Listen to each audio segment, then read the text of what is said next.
நம்ம எல்லாருமே வந்துட்டு லக்ஷ்மி ஃபோட்டோஸும் பார்த்துருக்கோம், சரஸ்வதி ஃபோட்டோஸும் பார்த்துருக்கோம். லக்ஷ்மியை வந்து நம்ம வந்துட்டு எதுக்கு வந்து குறிப்போம்னா செல்வத்துக்கான தெய்வம்னு சொல்லிட்டு எப்போதுமே குறிப்பிடுவோம். அதே மாதிரி சரஸ்வதியை வந்துட்டு படிப்புக்கான தெய்வம்னு சொல்லிட்டு எப்போதுமே குறிப்பிடுவோம்.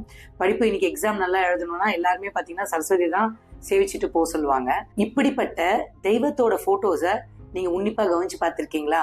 லக்ஷ்மி வந்துட்டு எப்படி உட்கார்ந்துட்டு இருப்பாங்க பார்த்திருக்கீங்களா? ரெட் கலர் லோட்டஸ்ல ரெட் கலர் சாரி கட்டிக்கிட்டு சம்மண்டமா போட்டுட்டு உட்கார்ந்துட்டு இருப்பாங்க. இதே வந்துட்டு சரஸ்வதி வந்து எப்படி உட்கார்ந்துருப்பாங்கன்னா கால் மேல கால் போட்டுட்டு வெள்ளை துணி போட்டு உட்கார்ந்துட்டு இருப்பாங்க. இது எதுக்கு டினோட் பண்ணுதுன்னு பாத்தீங்கன்னா லக்ஷ்மி வந்துட்டு எவ்வளவு செல்வம் வந்தாலும் அடக்கமா இருக்கணும்னு. அதே மாதிரி சரஸ்வதி வந்துட்டு கால் மேல கால் போட்டுட்டு ஏன் உட்கார்றாங்கன்னா படிப்பு இருக்கவன் என்னைக்குமே கெத்தா இருக்கலாம்னு சொல்லிட்டு அந்த காலத்திலேயே ராஜா ரவிவர்மன் சொல்லிட்டு ஒரு கேரளால இருக்க ஒரு ஓவியர் தான் இதை வந்துட்டு ஆக்சுவலி வரைஞ்சாரு. செல்வம் படைத்தவன் கொஞ்சம் அடக்கமாகவும் படிப்பு இருக்கவங்க கண்டிப்பா தைரியமாகவும் கெத்தாவும் வாழலாம். சோ படிப்பு இருந்தா எங்க போனாலும் ஒரு ரெஸ்பெக்ட் கிடைக்கும். இததான் அந்த காலத்திலேயே சொல்லியிருக்காங்க, கற்றவருக்கு சென்ற இடமெல்லாம் சிறப்புன்னு. நன்றி, வணக்கம்.